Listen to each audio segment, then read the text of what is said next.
Okay, in Sao Paulo it's cold. Okay, yeah. So now that we have discussed the outside weather, let us see what the Panchadashi says about the inner weather in the form of the Ghora Vrittis and the Moodha Vrittis, and whether one is able to meditate. Okay?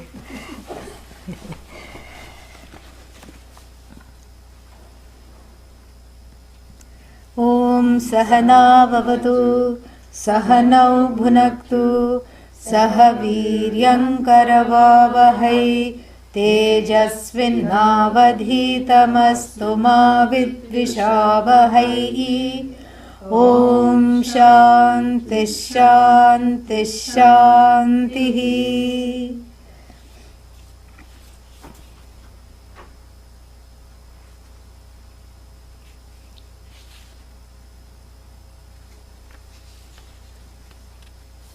Okay, let us take it from 25, although we are now at 27. Evam sthite trayo brahma dhyatam icchet pumanasau narashringadim upeksheta Shishtam dhyayed yatha yatham Shiladau nama rupe dve Tyaktva sanmatra chintanam Tyaktva dukkham ghora mudha Dhiyo satchid vichintanam Shantasu satchidanandaha Trinapyevam vichintayet Kanishta madhyamotkrishtah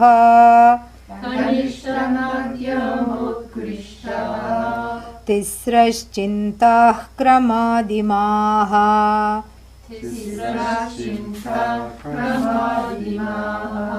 Okay, so we saw a very brilliant stroke here by the Acharya Vidyaranya.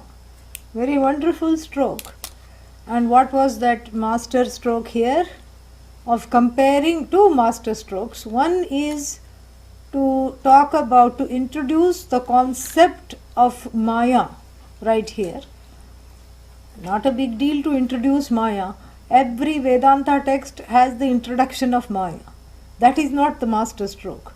The point is to introduce it in such a way that it is completely opposite of Brahman. Yeah, that is the master stroke. So what are the three things that describe Brahman? Sat, Chit, Ananda. And this is Asat, Maya. Because it doesn't have an existent. Asat doesn't mean non-existent. It doesn't have an existent on its own, other than Brahman. Like pot. Pot is Asat in relation to clay, which is Sat for the pot. So like that, it is Mithya, Asat. And then Ajit. Ajit means what? It is not, earth. Opposite of earth is inert. It is not sentient. It is inert. And it is not, because it is the raw material, so to speak, out of which this Jagat is crafted. And the raw material is inert. And the consciousness that, as it were, without doing anything, by the sankalpa alone, sankalpa means by a intention alone, transforms this raw material, which is again non-separate from consciousness, but consciousness is separate from the raw material. Please understand this. Raw material non-separate from consciousness, consciousness separate from raw material. Okay? And so, just like the pot and the clay, pot non-separate from clay, but clay is what? Separate from the pot. And so therefore what? Therefore we have to understand this very clearly. So this threefold Maya, which is having an opposite, a totally opposite, definition than Brahman. You can sit right there, yeah. A totally opposite definition than Brahman, this Maya is having. Brahman is Satchidananda. And what is Maya? Asat, Achit, and then what's the last one? Dukkha, Ananda. Yeah. Dukkha, Ananda. Ananda. Ananda means non-Ananda. Dukkha. So you do say Ananda? Not Ananda, Ananda. Yeah, where the long and short is, if we change it, if you say Ananda, so Anana has another meaning. Anana means face, like Gajanana. So the meaning will change, and so therefore we have to put the long A, An plus Ananda, Anananda. The un is just like in English. Kind, what is the opposite of kind? Unkind, correct? Yeah. So when you negate a word in Sanskrit, you use a.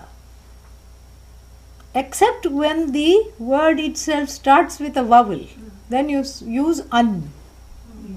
Yeah. Understood?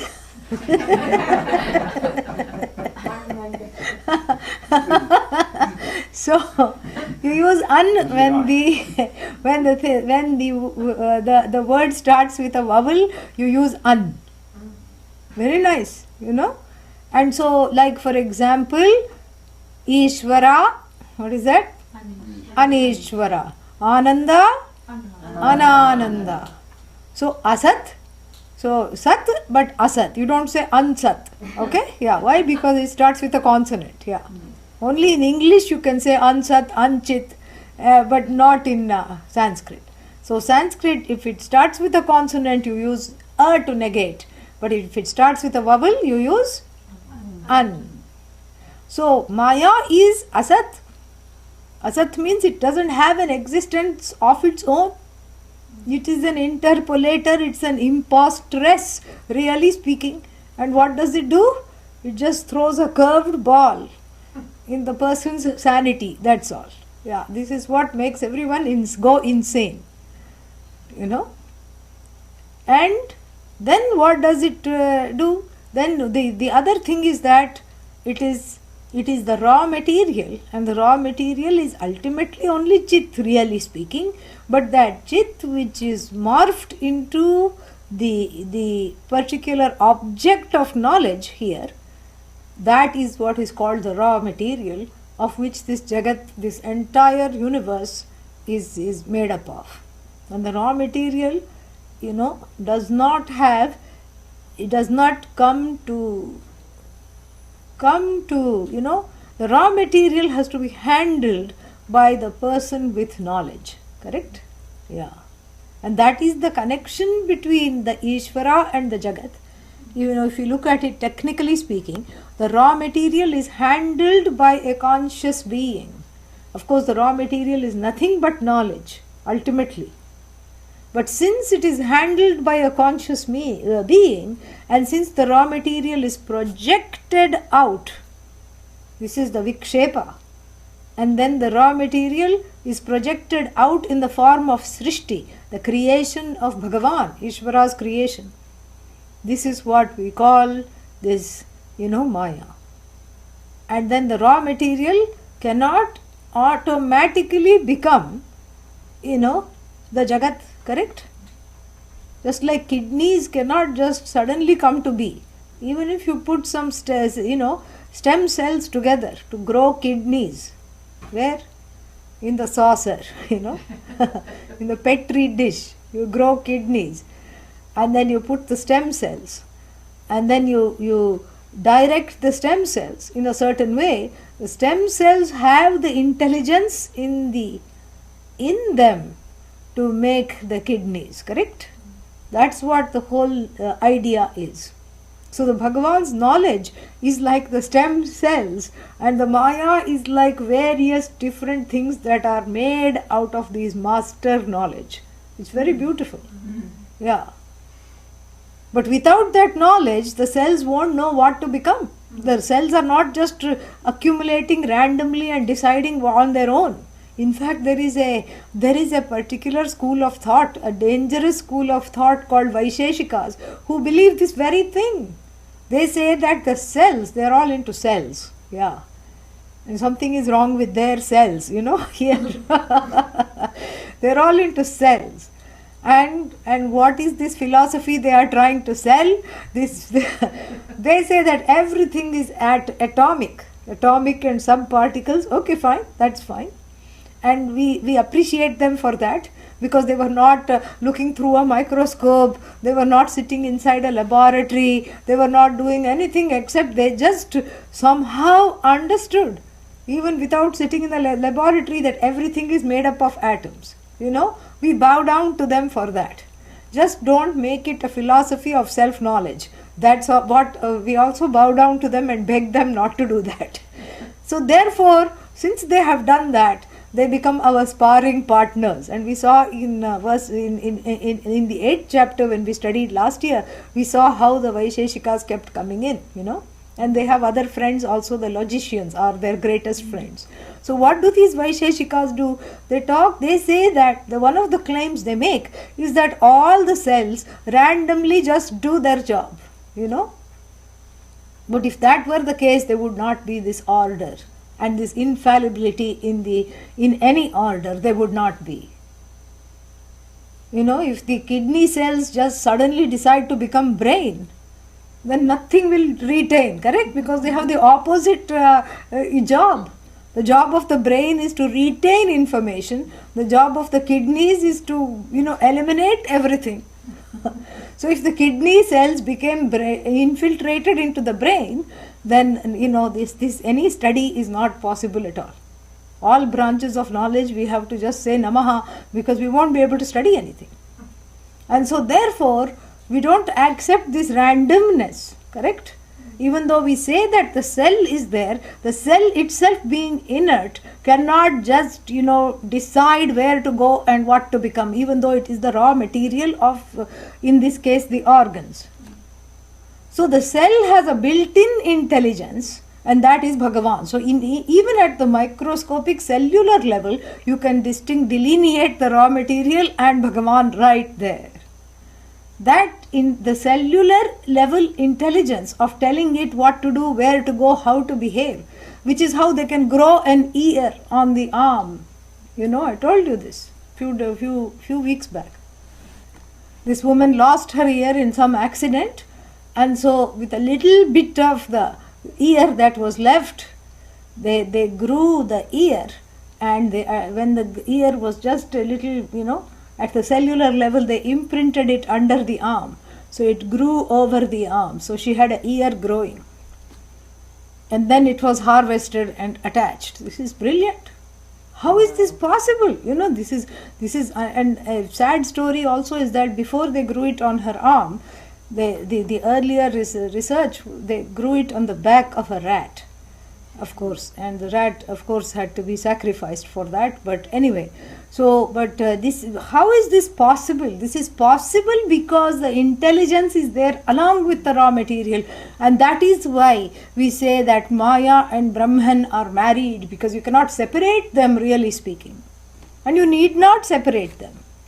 Oh, but Maya is causing all these problems, I have to separate Maya. You don't have to separate. You separate your intelligence. Cognitively, you understand that you are separate from all this. That's all. Cognitively, are you identifying with that which is being molded, or are you identifying with that consciousness which is molding this? That is your choice, really speaking. It's a choiceless choice. If you say, I am being molded, then you have a sense of, then you have a moldy feeling of a sense of helplessness, of a stupid helplessness and feeling overloaded by all kinds of situations. That moldy feeling, who wants? So it's better to say, I am the molder rather than the molded, correct? Yeah. And when you place the I with the molder, then that is Mahavakya, you are Ishvara. The wielder and the molder of the knowledge, I am. And the rest of it is what? Is a projection. This is what it is. Because the truth is, this is not just some kind of a mental exercise that, oh, I should identify with the molder, and not, it's not some kind of positive thinking. It happens to be true, and you can immediately see that. Because if you were the raw material alone, then if I say, are you here, there should be pin drop silence. Which of course it is for some time before before people say yes. But eventually you do say yes, correct? Yes. Are you here? Yes. See? So if I say, are you here, you have to say yes. That means you are not that which is wielded and molded. That itself shows that you are that self-conscious, individual. You are that consciousness alone, which is self-revealing. Because the raw material, how do you know the difference between the revealer and the revealed? The raw material needs a revealer. The raw material cannot say, hello, I am a cell, it does not say that. I am earth, I am water, I am fire, I am air. It doesn't say that. Who says that? You say that. This is air, this is water, this is fire, this is space. And sometimes you say this is space. Why? Because the class went over the head. So the location of space keeps changing sometimes, from there to here sometimes. So you see, this is so when you are able to name everything, and you yourself are able to name yourself, and you are an entity that does not need to be named, you are evident to yourself. That itself shows that you are not the raw material. Yeah. But my body is the raw material. Yeah, body is the raw material. And therefore what? I am as good as the body is equal to Mudha Vritti. I am as good as the mind, Ghora Vritti. Do you see how the thing is that this misidentification causes those disturbing states of mind. That is the cause of the states of the mind which one cannot accept, which one does not like. Okay? So then what, so therefore what? So it's the master stroke here was to falsify Maya as and talk about Maya as a completely opposite entity than Brahman. That was the first master stroke that we saw last time. Last time the class was very involved, so I'm just going to take a little time to recap this. Then the next master stroke by Vidyaranya was to say that the Ghora and the Mudha Vrittis are the projection of Maya alone. Yeah.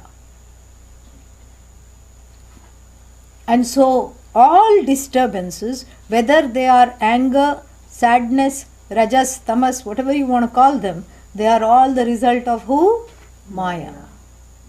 So this being the Maya's situation, so you cannot say, since the Maya seems to have an abiding presence in the mind, so how to, and the person also says, I would like to meditate. Correct?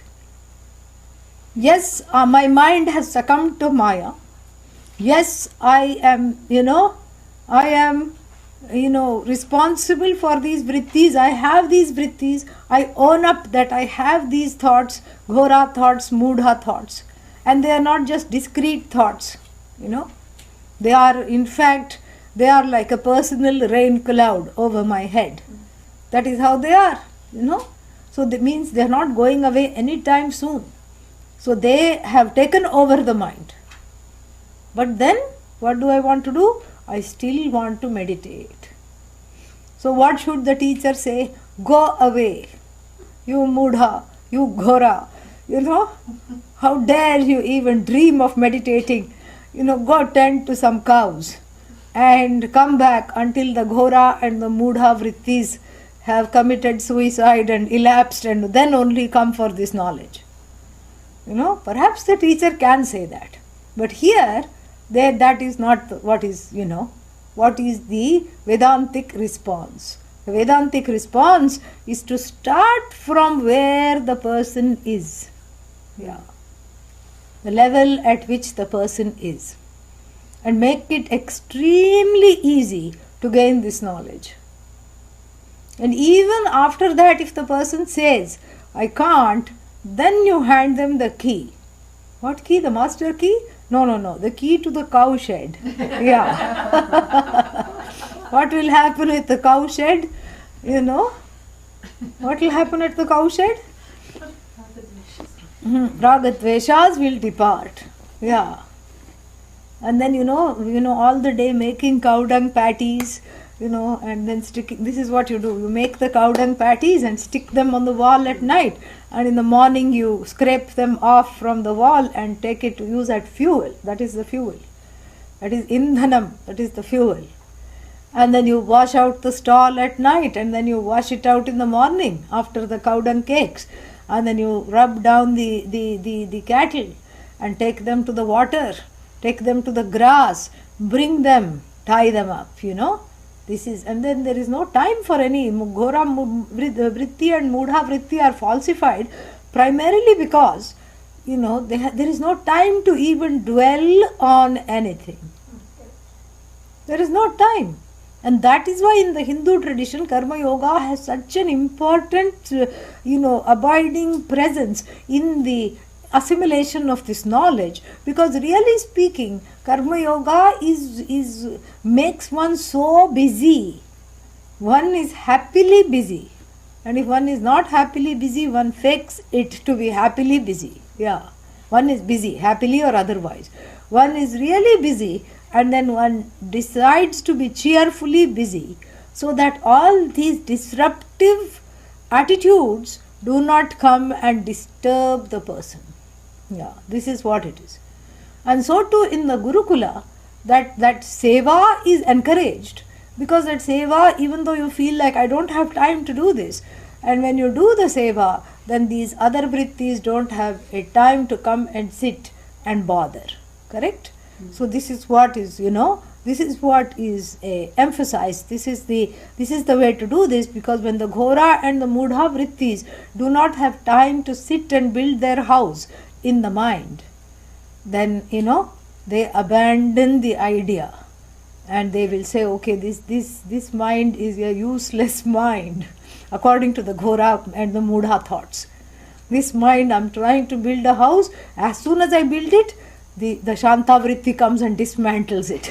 As soon as I put a few bricks and build the foundation, and then this thing also, the Shanta vritti comes and dismantles it. So therefore I don't have a place to go, says the Ghora vritti, and the Mudha vrittis are taken care of really by having them not have air time, However, in this country, what is, dangerous is that there is a certain amount of, a certain amount of the mind as being real is a pervasive illusion that is going around. A certain amount of that, everybody believes that the mind is real. And if anything happens to the mind, there is great disturbance. Already the mind is disturbed, and then there is even more disturbance. And then we don't know how to bring ourselves back, because we don't feel like doing anything. And that not feeling like doing anything, perpetrates further entrenchment into the Ghora and the Mudha vrittis. And so this is what has to be checked, to keep oneself busy all the time, Like that genie, there is that story of the, this man found a lamp and then rubbed it, found a lamp, and then this genie came out of the lamp. And of course, I can grant you, and the genie actually, this was a trickster genie. Genie didn't come out so easily. Genie said, I am in the lamp, and if you will rub the lamp 3-4 more times, I will come out. But Genie said, you have to keep me busy. the moment I don't have anything to do, I'm going to eat you up. You know. Yeah, you, that is what I'm going to do. And this man was so foolish and so full of desires that he said, you think that I have no desires? I have so many desires. I can keep you busy for several lifetimes. What are you talking, one lifetime? The genie said, well, don't say you were not warned, you know. And he rubs the lamp 3-4 times, releases the genie. Genie says, your wish is my command, master, because ultimately the genie is the master. He says, build me the biggest house you have ever seen in your whole life. And the biggest house in the whole universe, bhutam bhavyam bhavat, means before, after, now, in all history. And genie trots off, goes away. And then the man says, that should keep him busy for a while. But by the time he finishes thinking that the genie is back, he says, just look to your left. And there the man sees the biggest house. And then the man has a sinking feeling, oh no, what am I going to do here? You know? And then he says, okay, furnish it with the choicest furniture from all over the universe. And the genie just goes like this. And then it's all done. So like this. And finally the man is about to be eaten up. And then he prays to Bhagavan, and Bhagavan gives him, gives him a little spell to become very small and go into the bottle, in the bottle or lamp, whatever was rubbed. So the man goes back into the bottle, and then the genie also follows him to eat him. And then, Bhagavan's grace takes the man out. The man turns into a small fly, goes into the bottle, traps the genie, comes out and turns back into himself, and then puts the cap on the lamp, and never again is it to be disturbed. So the Ghora and the Mudha Vrittis, are like that, really. They are like this genie that will just keep you busy. Yeah. They will keep you busy because they want things to do. And therefore the way to outwit them and put them back into the bottle is you keep busy, then they won't have a chance.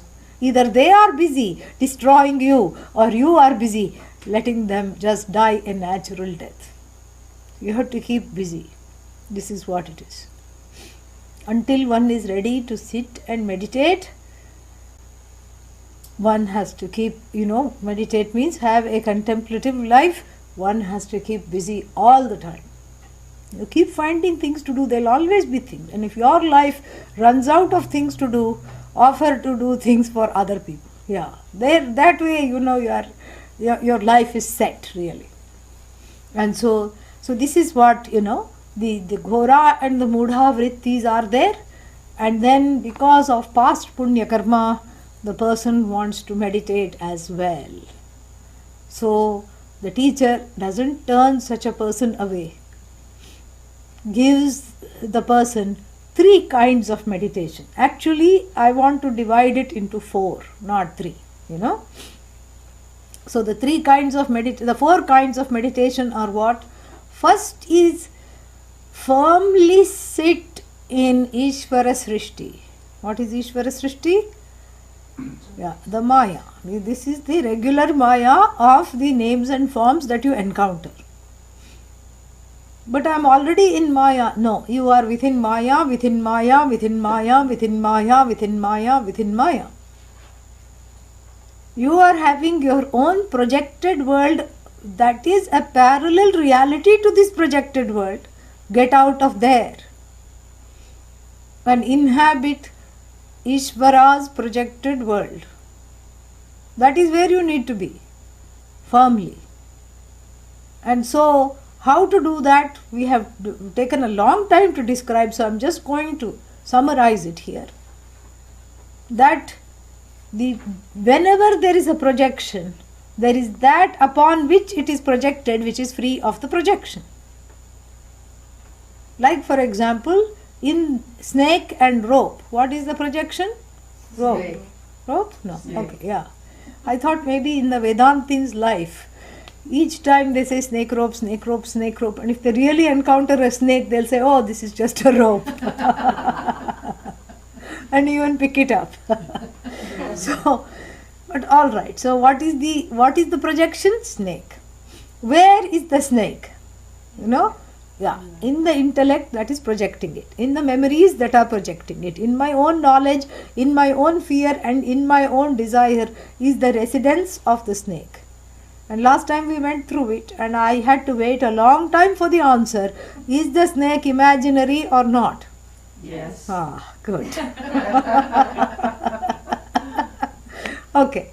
So the imaginary snake, you cannot project the imaginary snake on an imaginary rope, can you? No. Yeah. If you say yes, see me after class, okay? Yeah. So you cannot project one imaginary thing on another imaginary thing. That's not a projection. Yeah. A projection is when one thing is more real than that thing upon which it is, that thing which is projected. Correct?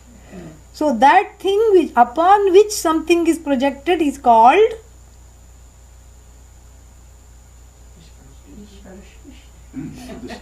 Adhisthana. And the projection itself is called Adhyasa or Aropa. Aropa or Adhyasa. So if I understand this, herein is the way to get out of this, this whole Ghora Mudha thing. This is itself becomes a meditation. Where whenever I look at something, I see that I withdraw the projection. I withdraw the seen snake and look at that thing upon which the snake is projected for what it is. That's all. Very simple. This was the homework. This was a very simple exercise. So don't even think this is Sat, this is Chit and all. That is too far-fetched still. For the person who is trying to meditate, this is a babyest step. And what is the baby step? Look at the whole thing and suppose there is something scary. Let's say you are lying down at night before going to bed. In the window there are some trees moving and the street light is casting a shadow in the room and the windows, and it looks like there is some big, sthanureva purushaha issue, the like the stump of the tree with its arms, in the place of the branches is going to enter the room and just go boo and scare you. Correct?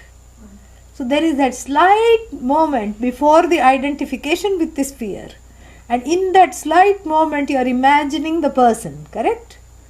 And so you withdraw the person and say, okay, even though the heart may be going puk puk puk, I can see that this is just a shadow of a tree. Right? That is the first kind of meditation. That is what is called the Narashringada. Yeah, Narashringada. Narashringa means the horns of the human being are withdrawn. And then what happens? Shishtam dhyayet, and what is left? What is left is Ishvara Srishti. And that is, that is meditated upon. So this itself is a baby meditation for most of the people. Then the next one is that just like the stone and the tablet, stone tablet and the piece of wood, log of wood, in that also there is Satchit Ananda, correct? Because Satchit Ananda pervades the whole universe, we saw that. So everything has Satchit Ananda. So in the log of wood, you take away the logness, you take away the stoneness in the stone, the logness in the log, and what is left? Is. You take away when in the sentence log is, you take away log, what is? Is. Stone is. You take away stone, what is? Is. That is means Sat. Then you say, oh, all that is just is. And all that is belongs to or is Ishvara. What are the first two letters of Ishvara? Is. Yeah, in English when you write, first two letters is. So, and that kind of transcendence we do every day. When I say touch wood, that is what I am doing. I am not touching wood. I am touching the chair, that too a small piece of the handle of the chair. So really speaking, this is what is the first kind of meditation. The second kind of meditation entails looking at everything, and here we are talking of inert objects, looking at the inert objects and saying that all that is here is. Sat, Sat, Sat. Oh, this is also Sat. That is also Sat. Oh, that's wonderful. That's also Sat. One more Sat. Oh, this is a difficult Sat, but it's a Sat nonetheless, you know. Why is it a difficult Sat? Because it's a scorpion coming to bite, you know. But it is still Sat. Or, you know, like this, you keep on doing that. That is another kind of meditation. Then the third kind, I am dividing it like this. He only divides 3. Okay. The third kind is to say that let us do the same thing that we are doing outside. As outside, so within, as above, so below. So as external, so internal. So externally, what did I do? I delineated the name and form, threw away the name and form, and what was left is the Sat, the truth of the name and form I meditated upon. Correct? Now the time has come to do the same thing within. Within where? Within the mind. And in the mind, what corresponds to the stone in the mind? Which one? Mudha. Mudha vritti, because like the stone it is inert. And the log of wood which was sentient before, now it is inert, is the ghora vritti. Correct? Yeah. And it's a very nice way, very tongue-in-cheek way to, you know, describe the vrittis in this way. He doesn't say it, he just leaves for us to conclude, because he doesn't say respectively, but really that's what he means. Why? Because the ghora vritti ignites. The log of wood also is dry and ready to be ignited. Correct? Yeah.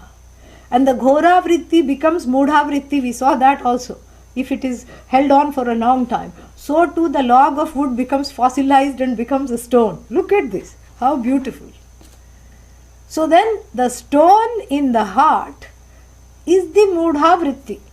The revengefulness, the stubbornness, you know, the non-negotiable, rigid parts, the sadness, the depression, etc. That all correspond to the stone. What did you do in the stone? You removed the name and the form and meditated upon Sat. And here too you remove the sadness, which is part of what? Which is attached to the mudha vritti. The mudha vritti is characterized by sadness. You remove the sadness. And then what is left? Nothing is left. Only sadness. Really? No. What is left? Sat. Sat is left. Who is saying Sat is left? Ananda. Who is saying Sat is left? Chit is saying Sat is left.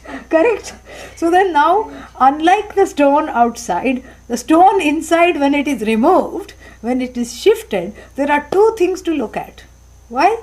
Because the person happens to be alive, sentient. It is a Chit Sat, not just a Sat Sat. So then who is saying this is Sat? The one who is saying is that Satyam Jnanam. That Chit alone is left. And that Chit has to say, meditate, oh, the one who is cornering this mudha vritti is that Chit alone which is free of the mudha vritti. So now inside you have a 2-fold job. Outside job is 1-fold job because you're looking at all the other insentient things. But within you cannot say, even if the vrittis are insentient, the one who is holding on tightly to the vrittis, the ahankara here is a manifestation of Chit. So as soon as you say Chit, the ahankara feels very guilty and drops the stone. Yeah, it hates to be found out. Because when you say Chit, you know what you are doing? You are shining the bright light of Chit on this furtive, stealthy ego, I-ness, which is stealthily enjoying the sadness. Yeah, enjoying means like the two birds, one of them is keeping on eating the miserable berries. That way, it's not enjoying really. It's addicted to the sadness. And it's thinking that's all there is for me. It is having a small pity party, and it has worn a, what is that called? You know, that... not dance cap, another one with color, birthday cap. It has worn, and then that fee, you do that thing comes out. What is that? Oh, noisemaker. Like Yeah, zoo. you know, Party music. yeah, that which unfurls like a snake. That one, and then this ahankara is having a lonely party, you know. And this ego is sitting there in a dark room because it shouldn't be found out, because this is just a spoof. It's sitting there by itself hatching a party. And then what kind of a party? A pity party. And it's just sort of thinking of all the ways that it has just been slighted, blighted, and its childhood was so awful, and all the things it couldn't let go of. And then it says, oh, I think I should go find out what I was in the last life. And then it goes to some, healer or feeler, and then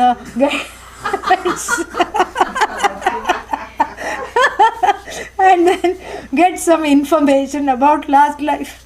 Maybe it has what is called, even in India we have all this, Nadi reading. Yeah. Ayyo Rama. This, and then you go to this Nadi reading, and and it's just all, they ask you some questions, and they will say, don't. Then they say that everyone who is supposed to be in India, they have some, these palm manuscripts, pages after pages, bundles after bundles, pertaining to each jiva, each individual. And so you have to find out, we'll bring yours, and they'll take the thumbprint. And then they will say, we are going to tell you, and most of it is past life. Of course, everybody throngs, this Nadi Jyotish, Jyotisham it is called. Everybody thronging, they go. And then the man will say, don't give me any information, just answer yes, no when I ask you a question, So your name begins with L, right? No. M? No. S? No. Q? What do you say Q? Whose name begins with Q? Then you get angry and you say, no, it begins with, D. You may say that. Correct? Okay. So your name is, Deepak? No. And then you will yourself supply. So you are the youngest child? No. Oh, so I think I'm not reading it properly. Maybe here, and then he'll use the, what is that? Magnifying glass. Yeah, the magnifying glass. Because you see, these are very old manuscripts, and we don't know what they are. So the eldest and the middle look the same. So okay, so you are not the eldest child, so you must be the middle, right? No. So you have two sisters, two siblings, and so like this, by the time they are done with the 20 questions or 100 questions, then you have given them all the information even without knowing it. And then from there they craft a past life. Usually they say you were in Sri Lanka in your last life. Yeah. Why Sri Lanka? You have to ask them only. And then they will also say that your life right now is horrible because last time you disturbed a meditating sadhu. You were lost in the forest, the rishi was meditating, the sage was meditating, and then you asked for directions or something like that. Or you said, what are you going to get out of meditating, because you were not a meditator at that time. And of course the sadhu opened the eyes and then gave a hearty curse, which is why your life is like this. And for a small fee we can remove the curse, So like this. So and then this going back to our story, the ahankara is sitting there having a pity party, and now it has much more material because the appetizers of the party have come in the form of the information about the last life, correct? This life also feeling guilty. Last life also, why did I bother the sadhu? Feeling guilty. Already this life's guilt you can barely live with, and then you have last life's guilt also to take care of. Or if supposing the last life was just wonderful, let's say it was just awesome last life, okay, then do you think you're going to feel less bad? No. Then you're going to feel even more bad. Such a nice last life I had. Look at this life. Why can't I go to the past? Why did it have to do this? So when the past becomes repassed, this is not a very good situation. And as soon as you do this meditation here, it's not mantra or anything. Actually, he's going to say later that all this is just contemplation. So as soon as you do this kind of a meditation, a contemplative meditation, you are calling the shots. You are dredging the witness which has gone and identified with that which is witnessed. This is the problem. When the witness identifies with the inner child, which is the sum total of the ghora and the mudha vrittis, cacophony ensues. Yes. So the witness has identified, it can no longer see clearly. So you have to extricate the witness. And who can do that? You alone can do that. Correct? And so the witness has to be again extricated. The ahankara has to stand in the witness box here. Not in the box of the defendant. Yes. The ahankara has to become the witness again. And instead of sitting there and crying over some milk that was, curdled before it was spilt, that old milk, it has to be brought back. All you have to do is identify the vritti, shine the light of the Sat and the Chit in the vritti, and then see that the Sat and the Chit is what is upholding the vritti. Without the Sat and the Chit, no vritti, no pain, no sorrow, no past, no future, no anxiety, no trouble. This is what has to be done. The same thing that you did for the stone and the log have to be done for the stony and the waterlogged parts inside the mind. They have to be done. And this is how, this is actually a very superior and a highly exalted form of self-counseling. Really. And after 50 minutes, you can give yourself $100. Yeah, you see, you have saved money. Yeah, you have saved money. If you know how to do it properly. And this is a very ancient technique. Adi Shankara's grand guru, Gaudapadacharya, talks about it so beautifully. Very ancient techniques. He says, Sakashayam Vijaniyat. He says, in the process of the meditation, all the bubbles will come. Like in a swamp.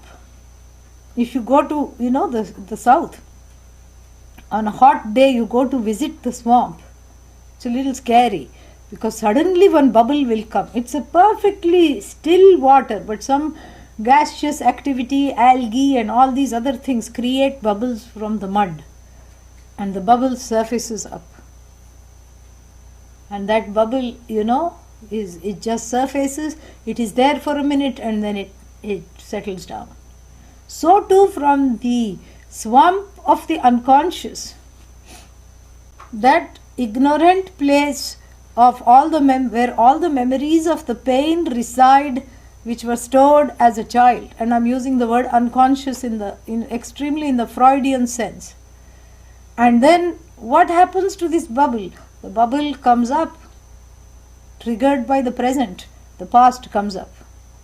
And what do I have to do? I have to let it settle. It will settle. If I identify it, it will be encouraged to blow more bubbles. Yeah. I disidentify it, look at it lovingly, give it a hug and let it settle. Sakashaya, that's called kashaya. A sludge. Sakashayam vijaniyat samapraptva na vichalayet. It says, do not, try to stir a stick into the swamp of the unconscious, lest an alligator from there come and swallow you up. Stirring a stick means going to the past life, going to the bottom of something. You cannot go to the bottom. You are already at rock bottom. What more bottom you want to go to than this? You are already in the dredges. No, I want to see where this came from. In the Jagat, you ask anything, where it came from, do you get any definitive answer? Where did clay come from? Earth. Where did earth come from? Another earth. Yeah. Where did bacteria come from?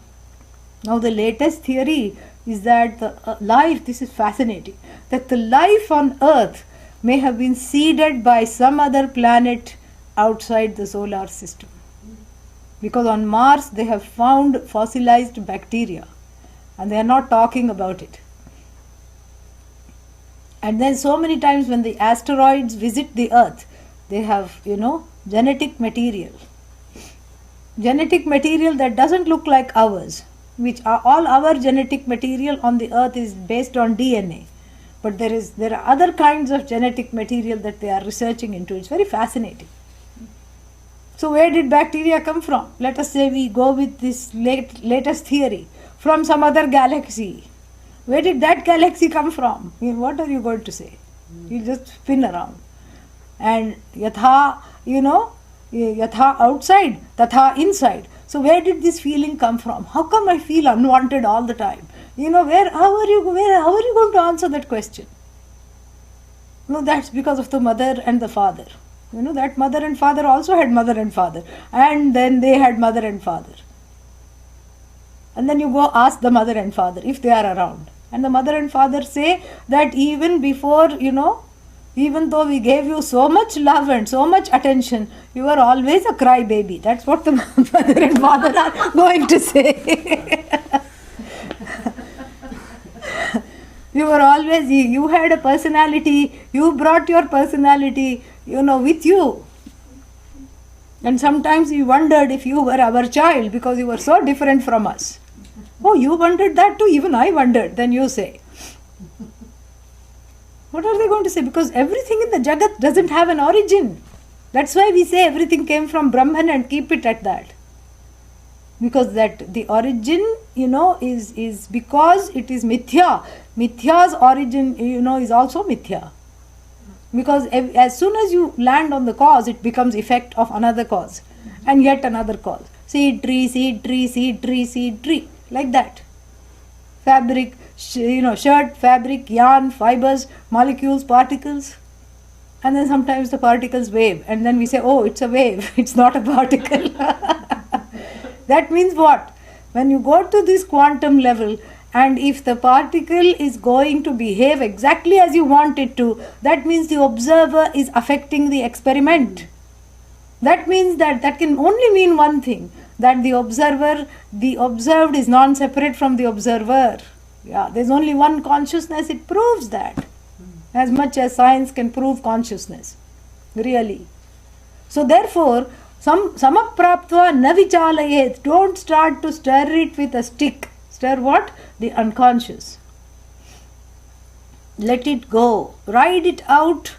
And and we have discussed many techniques. Change the channel. Get busy. And then if you are able to do those two, then you can graduate to the third one. Withdraw the projections. The first two are not meditations. Withdrawing the projection is the basic of the meditation, the basics. And then shine the light of Sat and Chit on this. See these, difficult feelings of the Ghora and the Mudha Vritti being upheld by that Sat and Chit alone. This is what it is. And same thing, in fact, Gaudapada Acharya goes one more step in the teaching of this meditation and says that the unconscious is not always a storehouse of sorrow. Sometimes it is also a storehouse of joy. What kind of joy? Yeah, not just limited joy. It's a joy connected to the past. Meaning it's a subjective joy. Yeah, it's not happening right now. Some memory of the past. Lying in the crib and batting some toys, whatever it is. And it's even that, Gaudapada Acharya says, do not start enjoying that. Because the bubbles can be a sad bubble or a happy bubble, but if you identify with it, either way you are upset. If the sad bubble means never goes away, and then that's what you all focus on. You forget that it's a bubble. And the happiness When the happy bubble comes, you forget that it's a bubble. And then when it bursts, then you are sad again. Naswadayet rasam tatra nisango prajnaya bhavet. This is just so beautiful. This is self-counseling. Self-counseling as a way of assimilating deeper the knowledge that we are studying, without which the knowledge will always be shaky. It will be always like on a precipice. So this self-counseling is very, very important. You are your own feeler, you are your own healer, really. So that is the second kind of meditation. The Sat Chit are contemplated upon even in the sad vritti, even in the horrible situations, even in all the difficult things. Get into the place, occupy the place of the observer, shine the light on the vrittis, the light of observation, your own light, the light of the observer, the light of consciousness. And then what happens is that the ego, which is attaching to all the pain and the sorrow and the fear, goes currying somewhere, never to be found again. Avichara sundaraha means that which is beautiful, as long as you don't encounter into it, is the ego. That is the name for ahankara. Very nice. Okay, then further, the 27 talks about the third type of meditation.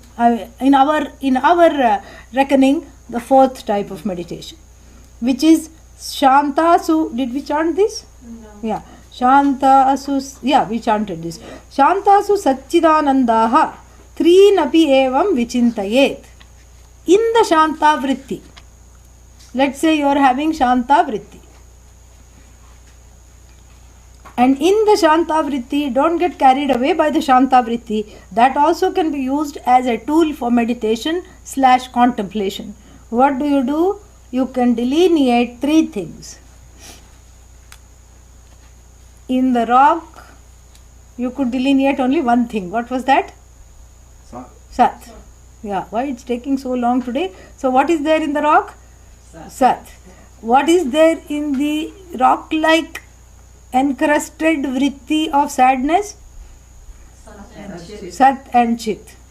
What is there in the Shanta vritti of the feeling I really rock? All three are there. Satchidanandaha Trinapi eva vichintayet. So you say that Ananda, that is the happiness that's coming from a particular situation of the mind, is really not. You repatriate it with Brahman and say, this joy is that joy. And then you can tell that vritti, tat tvamasi. You tell that little vritti, tat tvamasi, you are that. Which vritti? The Ananda vritti.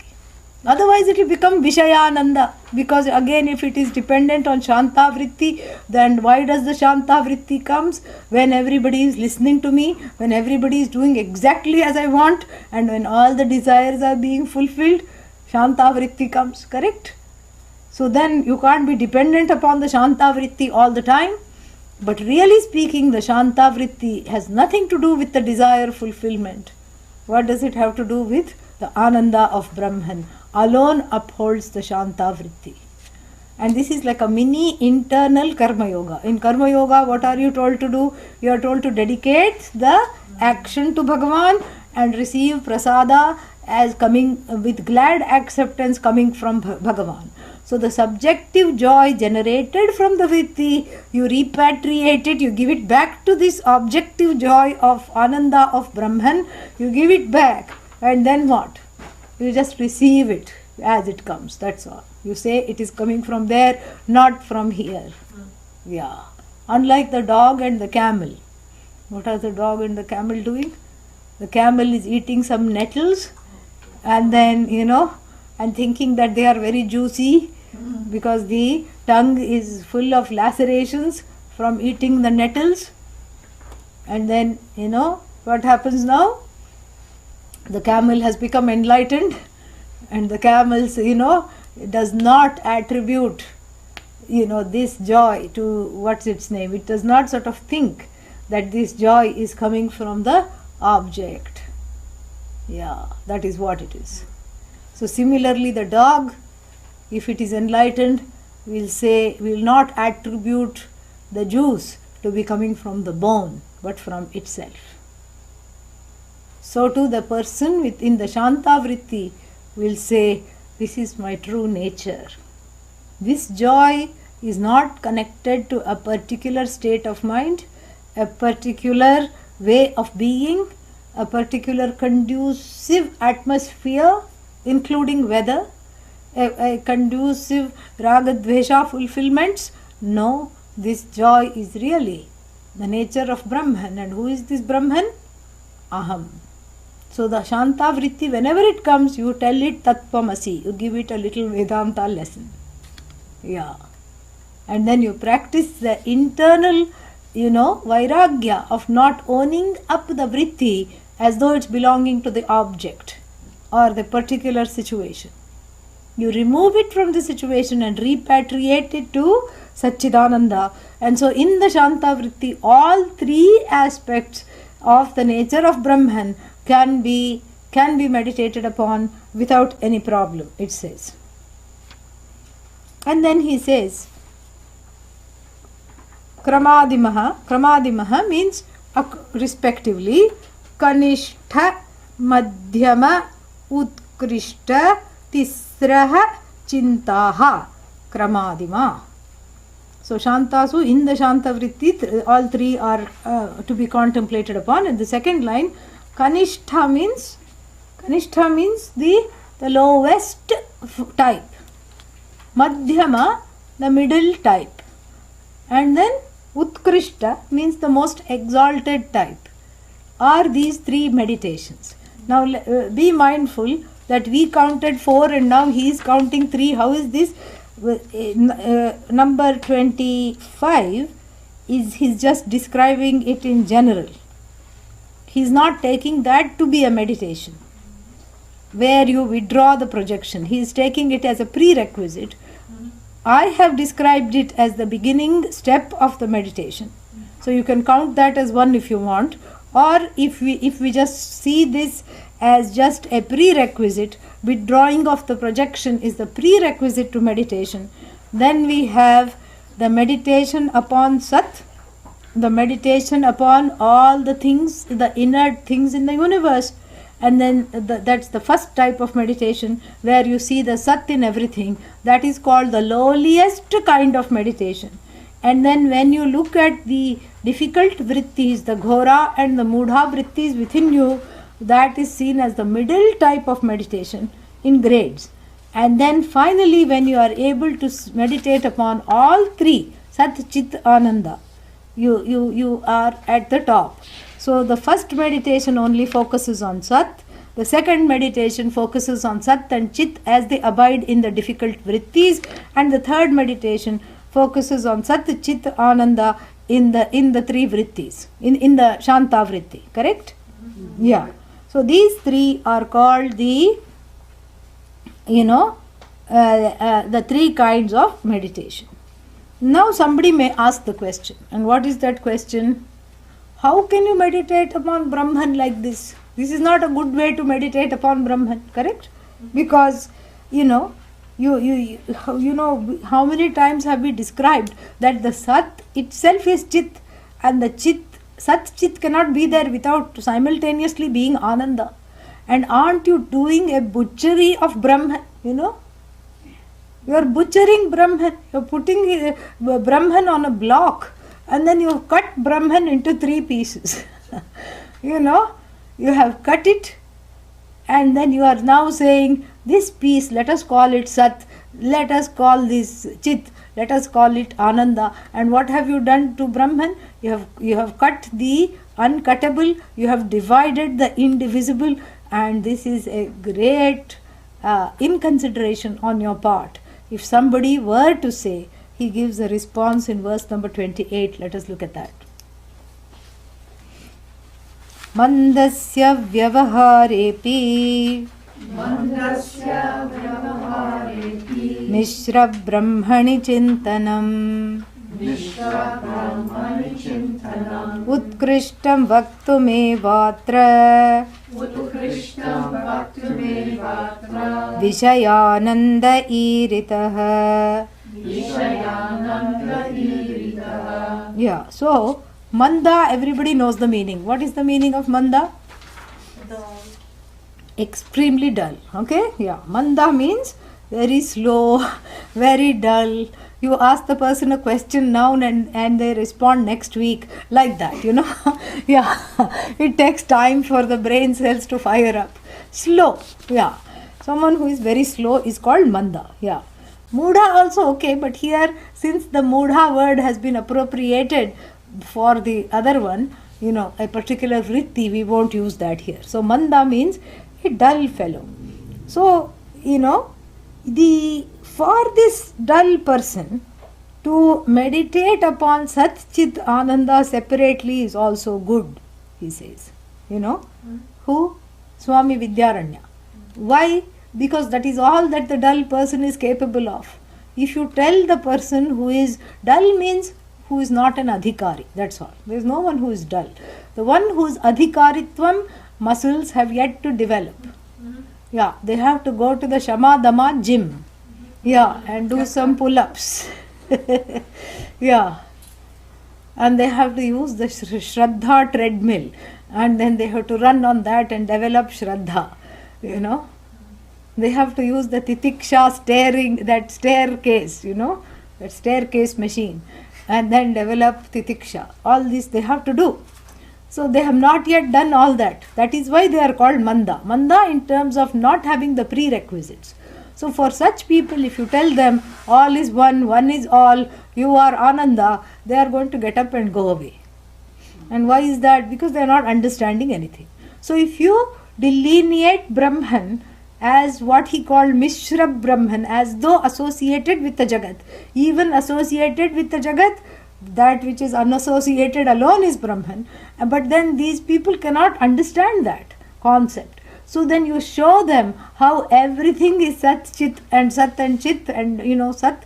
And so that way for the person, so that even the person without any adhikaritvam can enjoy Brahman by having some space between oneself and the Sat that one is talking about, and between oneself and then the Sat Chit and the mind, all these things. This is why this chapter, for such people alone I have written the chapter, Swami Vidyaranya says. So Vishayananda means the name of the chapter is Vishayananda.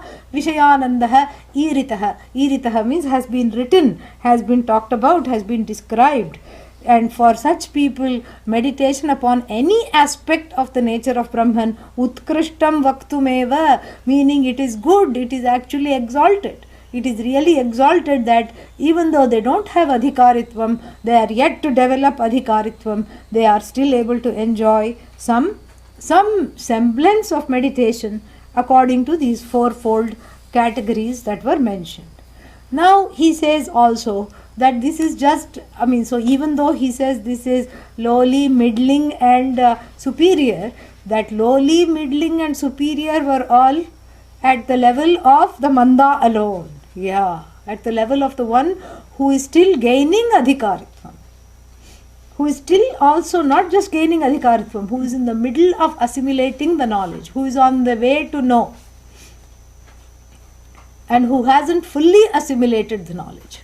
And so for the kind of people who are called Uttama Adhikaris, Uttama means of the highest kind of Adhikaris, what happens to them and what kind of meditation should I follow, should such people follow, is given is talked about as the final kind of meditation, which is going to be described in the next verse. Let us look at that. औदासीन्ये तु धीवृत्तेः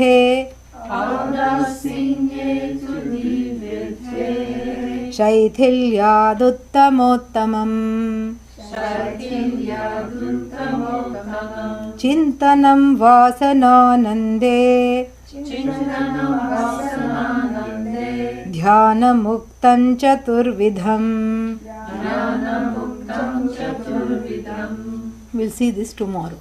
Om Purnamadah Purnamidam Purnat Purnamudachyate Purnasya Purnamadaya Purnamevavashishyate.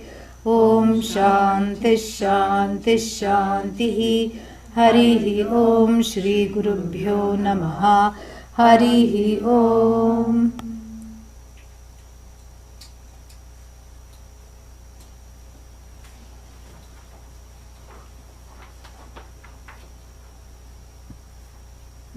Questions?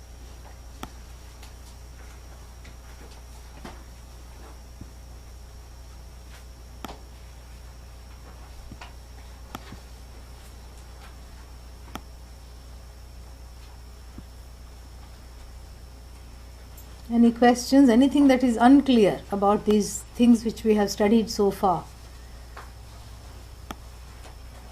Yes. So what kind of a meditation would we give, just an example, those that still have to assimilate the knowledge? Those three. Those 3, 4 we just described. Yeah. Okay. Yes. Did I understand correctly that Maya, that thought is Maya? Thought is Maya? Yes, because thought is upheld by that. Anything that comes and goes is product of Maya only. Yes. Yeah. But there is 2 aspects in a thought. There is an invariable and the variable. The one, the object of thought is Maya. The subject is. Okay. Yeah. That's what we have to remember, because the variable is Maya, the invariable is you. Okay, here's an interesting question.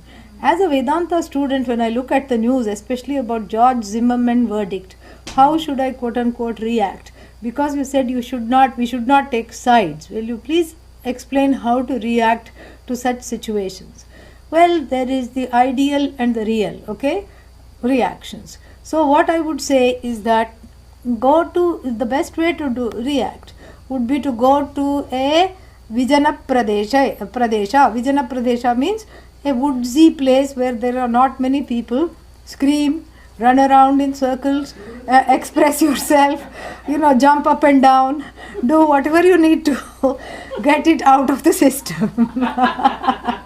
This is an important part of the self-therapy as a Vedanta student. So get it out of the system, do this as often as needed to get it out of the system, And also you can have a certain, a rock or a stump of a tree to represent George Zimmerman, and then you can throw things at it. That is also all right. Yeah, that is also okay.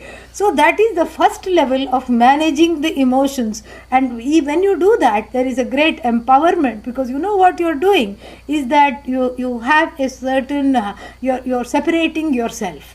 You're separating yourself and you're looking at that reactivity from the point of view of the witness consciousness. So then you pray. You pray that whatever has happened is giving a lot of pain for you, and pray for the pain to be taken away. Number 2. And number 3, have trust in the order that sometimes some things can escape once, but then the second time they may not escape. So like this, there is, as Subbalakshmi is saying, the verdict is also part of Ishvara's order. Yes, it takes time to understand that, it takes time to connect to that. So, but until then, just pray, and then the main thing to do is jump around, scream, yell, and throw things in a quiet wooded area. Yeah, that will really help. Let me know if it helps, okay? Yeah. Now the next one, it definitely helped the people here. Even hearing it helped them. So the next question, on a practical note, how would it be possible to keep oneself as much as possible in the present state of mind? Frequently, a calm mind is tough to maintain for the most part, and everyone is carried away by our thoughts. How would it be possible to dissociate and objectify the ego and return back to a composure? That's why these meditations help. These meditations, he is going to say, are actually the self, the assimilation of the knowledge. He is going to say that in the very next verse. Don't think of them as meditations. This is called jnana abhyasa. The way to talk about how to keep this the I as a witness, it is difficult. It is difficult right now, but really the one who is asking this question, the one who says who's observing the difficulty, there is already a space between the one who is observing the difficulty and the one who is caught in the difficulty. So when you are able to look upon yourself with more and more increasing levels of kindness, this is what they say, compassion begins with the self. So you have to be kind, because you will find yourself slipping, you will find yourself falling off, you will find yourself, treading all over the grace of Satchidananda all the time. You have to be kind to yourself, you have to forgive yourself, and then you have to be able to move on and say, okay, next time I will be more vigilant, and next time that will happen. Frequently what happens is that if you see yourself, derailing, then another vritti from the mind comes, and it's a cop vritti. Inner policeman vritti comes and puts you in jail. That's what it is. That inner cop vritti has to be, first of all, deactivated and loved up. It's a lot of inner child work, really. Wave-like patterns of probabilities do not represent probabilities of things, but rather probabilities of interconnection. There are no entities, only a dynamic flow of nature. Am I the witness of this flow? Yes. No division. Yes, very well put.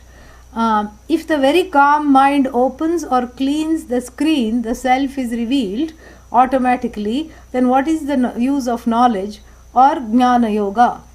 Yeah, that is not what is being said here.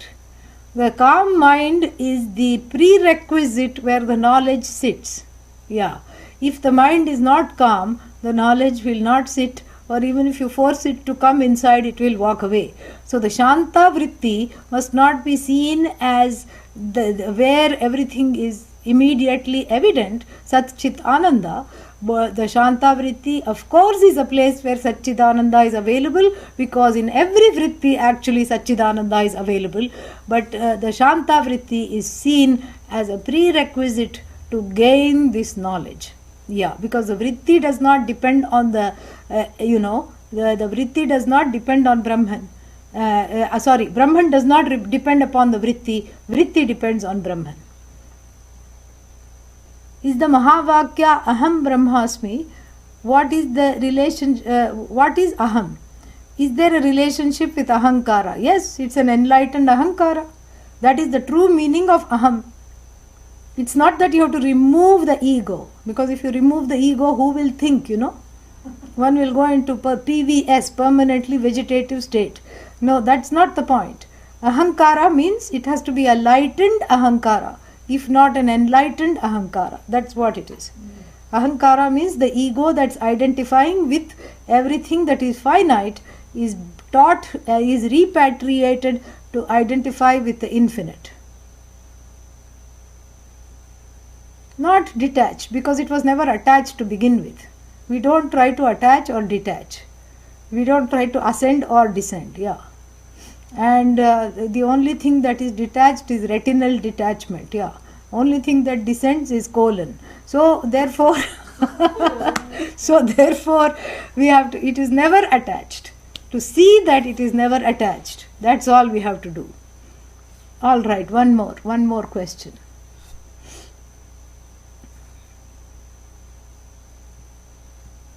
Is it coming, or are we done?